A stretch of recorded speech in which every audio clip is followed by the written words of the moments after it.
Baik, berapa kalikah jumlah Allah Subhanahu wa taala menyebut nama Nabi Daud dalam Al-Quran? Berapa kali Allah sebut tentang Daud dalam Al-Quran? Sebahagian ulama menyebut hampir 16 kali. 16 kali Allah sebut perkataan dan kalimah Daud dalam Quran secara jelas dan nyata dengan menggunakan kalimah Daud macam tadi, walaqad ataina Daud 16 kali. Dan ada ulama-ulama mengatakan 18 kali dengan tambahan 2 tadi disebutkan nama Daud tidak secara jelas. Ayat tu tak sebut dengan perkataan Daud, tapi cerita tu cerita pasal Nabi Allah Daud alaihi salam. Ada 9 surah yang menceritakan kisah Nabi Allah Daud alaihi salam. Yang pertama surah Al-Baqarah, ada kisah Nabi Daud. Dalam surah An-Nisa ada kisah Nabi Daud. Dalam surah Al-An'am ada kisah Nabi Allah Daud. Juga ada dalam surah An-Namlu ada. Dalam surah Sad ada. Dalam surah Saba ada. Dalam surah Al-Isra, surah Nabi Muhammad Isra Mi'raj tu ada. Dalam surah Al-Anbiya pun ada. Dan beberapa surah-surah yang lain. Itu antara 9 surah yang disebutkan nama Nabi Allah Daud secara jelas. Baik, berapakah anggaran tahun yang diberikan oleh penyelidik ataupun akademik untuk dinisbahkan kepada kelahiran dan kewafatan Nabi Allah Daud? Ini hanya perkiraan. Nabi Daud tu hidup di antara tahun berapa, wafat di antara tahun berapa. Ada riwayat yang pertama sebut 1063 sebelum Masihi hingga 963 sebelum Masihi. 1063 sampai 963. Jadi kalau ambil pandangan ini, umur tu lebih kurang 100 tahun.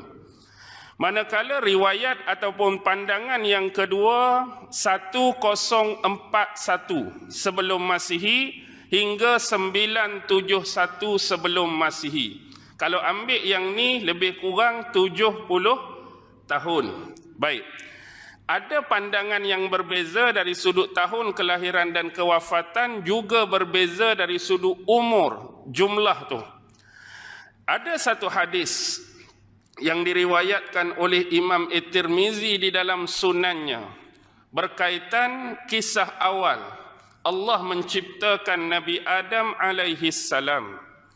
Jadi secara ringkas, secara pemaknaan, bila Allah Subhanahu wa taala menjadikan Nabi Adam alaihi salam, lalu Allah ini menggosokkan belakang punggung Adam sehingga berguguranlah anak-anak cucu daripada keturunan Nabi Allah Adam, yang mana anak-anak cucu ini akan ataupun bakal dilahirkan di kemudian hari mengikut ketetapan dan takdir Allah atas diri masing-masing.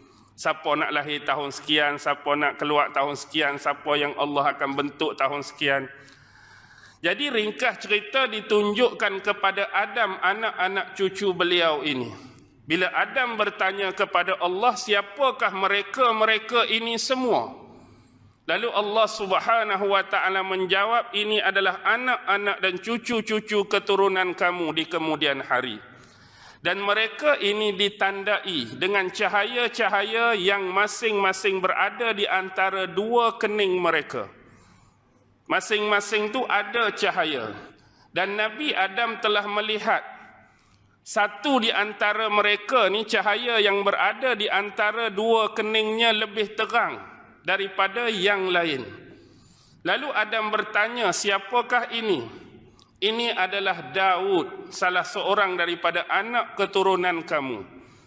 Jadi berapakah umur yang kamu telah tetapkan dan tentukan padanya, wahai Allah? Nabi Adam tanya, walaupun ni anak cucu keturunan dia Daud, berapakah umur yang kamu tetapkan untuk dia? Lalu Allah menjawab, 40 tahun. 40 tahun sahaja. Lalu Nabi Adam alaihi salam minta pada Allah agar ambil daripada umur dia 60 tahun, top up atas cucu dia yang nama Daud ini.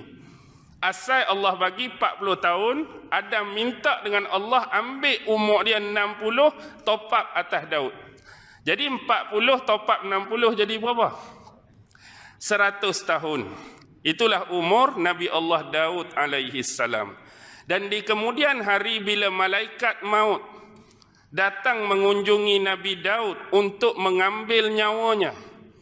Lalu mengambil nyawa Nabi Allah Adam, Jadi Nabi Adam teringat bahawa umurnya masih lagi berbaki 60 tahun. Takkan mari nak ambil dah. Jadi para malaikat tadi telah memperingatkan kepada Adam tentang kelupaan dan kelalaian dia.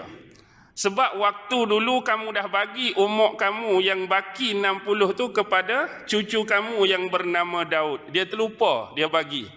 Jadi kalau kira ikut kiraan sebenar, ada lagi baki 60. Awal mari nak ambil nyawa ni. Jadi itulah.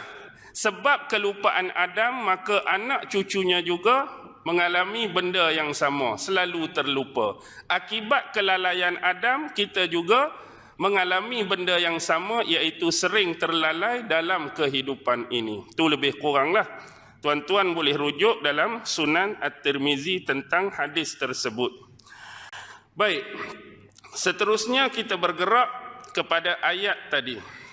Apakah keutamaan-keutamaan yang diberikan oleh Allah Subhanahu wa taala kepada Nabi Daud alaihi salam? Dalam tafsir Ibnu Katsir dia sebut 4 benda. Pertama ialah Allah mengurniakan kepada Daud an-nubuwah war-risalah, iaitu kenabian dan kerasulan. Daud ni hamba Allah, manusia, sama seperti nabi-nabi dan rasul sebelum ni.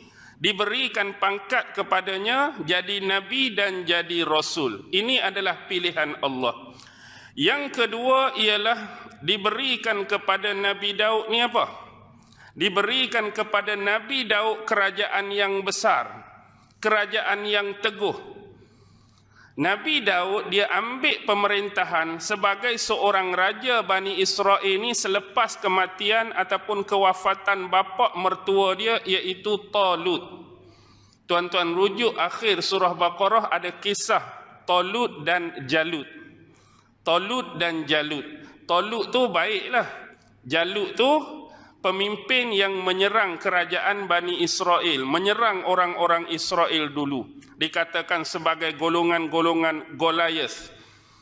Jadi secara ringkas, pada waktu dulu tu, orang-orang Bani Israel ni bila diserang oleh tentera-tentera Jalut ni, mereka seolah-olah hilang arah. Sebab mereka tak ada pemimpin, mereka tak ada raja. Jadi mereka menemui salah seorang nabi yang hidup pada masa itu, iaitu merujuk Nabi Samuel. Nabi Samuel. Jadi Nabi Samuel tanya pada mereka, betul ke kamu nak suruh aku pilih seorang raja, seorang pemimpin, nak angkat dia sebagai pemerintah dan kamu nak ikut di belakang dia dan sudi berperang di belakang dia menentang Jalut? Pasal apa Nabi Samuel tanya macam tu? Sebab sejarah sebelum ni bukan berani sangat pun Bani Israel berperang ni. Penakut pahit kan? Ingat kisah Nabi Yusha bawa mereka nak masuk ke bumi Kan'an dulu. Dalam Quran Allah rakan dalam surah Baqarah antaranya, izhab anta wa rabbuka faqatila inna hahuna qa'idun. Masa tu Nabi Allah Musa hidup lagi kan? Tapi apa jawapan bila Nabi Allah Musa suruh mereka masuk bumi Kan'an berperang dengan orang-orang di sana? Pergilah engkau wahai Musa bersama dengan Tuhanmu. Kami di sini tunggu saja. Kalau menang kami masuk, kalau kalah kami cabut, kami lari. Perbuatan ini adalah perbuatan yang celupar, perkataan yang celupar. Hang sendiri pergi perang, ajak Tuhan hang sekali. Penakutnya dia. Jadi bila mereka minta pada masa tu Nabi Samuel suruh lantik pemimpin, suruh lantik raja, kami nak duduk belakang dia, nak berperang dengan Jalut, macam something wrong ni. Betul ke hang ni? Sungguh-sungguh. Tak apalah sungguh-sungguh. Dan terjadilah beberapa peristiwa yang akhirnya Nabi Samuel ni angkat Tolut jadi pemimpin. Tolut ni bukan agak terkenal di sisi mereka sebab Tolut ni daripada keturunan anak daripada isteri yang kedua Nabi Yaqub. Dia adalah keturunan Bunyamin, adik kepada Nabi Allah Yusuf alaihi salam. Isteri Yaqub nombor 2 tu nama dia Rahil. Cuma 2 orang anak. Satu Nabi Yusuf, adik Nabi Yusuf Bunyamin. Tolut tu keturunan Bunyamin. Jadi inilah nak cakap serba salahnya Bani Israel ni bila kata Bunyamin itu salah seorang Bani Israel, anak Nabi Yaqub. Lepas tu Tolut pula keturunan yang sama, cuma agak kurang terkenal. Kalau boleh kami nak dilantik dari keturunan Lewi, hak terkenal.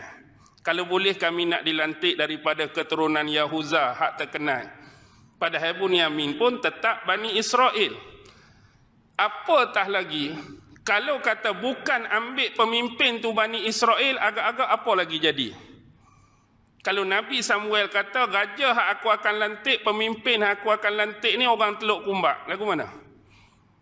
Orang Teluk Kumbak, orang Penang pula, tak boleh jadi pemimpin kita. Itu lagi-lagilah. Ni hak keturunan mereka dah, tapi kurang terkenal pun macam-macam dah mereka.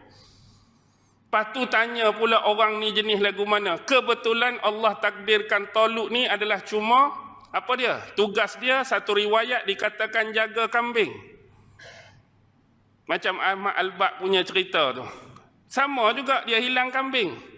Dia cari kambing tu sampai bertemu Nabi Samuel. Nabi Samuel tentukan dia ni salah seorang pemimpin. Ada kata dia ni jual apa dia? Jual belulang. Bila sembelih binatang tu belulang dijual. Jadi mereka mempertikaikan lagi. Jadi akhirnya macam mana pun tetap dilantik Tolut. Lalu berperanglah menentang Jalut. Salah seorang komander perang bawah Tolut pada masa itu baru berumur 19 tahun. Siapa dia? Itulah Nabi Allah Daud. Nabi Allah Daud lah yang bunuh Jalut. Jadi bila tengok kriteria dan kehebatan Nabi Allah Daud, ringkas cerita, maka Tolut telah mengambil Daud jadi menantu dia. Dia mengahwinkan anak perempuan dia dengan Nabi Daud. Bila Tolut wafat, maka Nabi Daud dilantik menjadi pemimpin dan raja Bani Israel selepas Tolut. Inilah zaman Nabi Allah Daud memerintah ni, diberi kerajaan yang besar. Zaman inilah yang disebut the Golden Age. Zaman kegemilangan, zaman keemasan Bani Israel. 2 zaman, Daud dan Sulaiman. Lepas kematian dan kewafatan Sulaiman, haru biru habis dah. Pecah dah kerajaan Bani Israel. Baik, itu secara ringkas.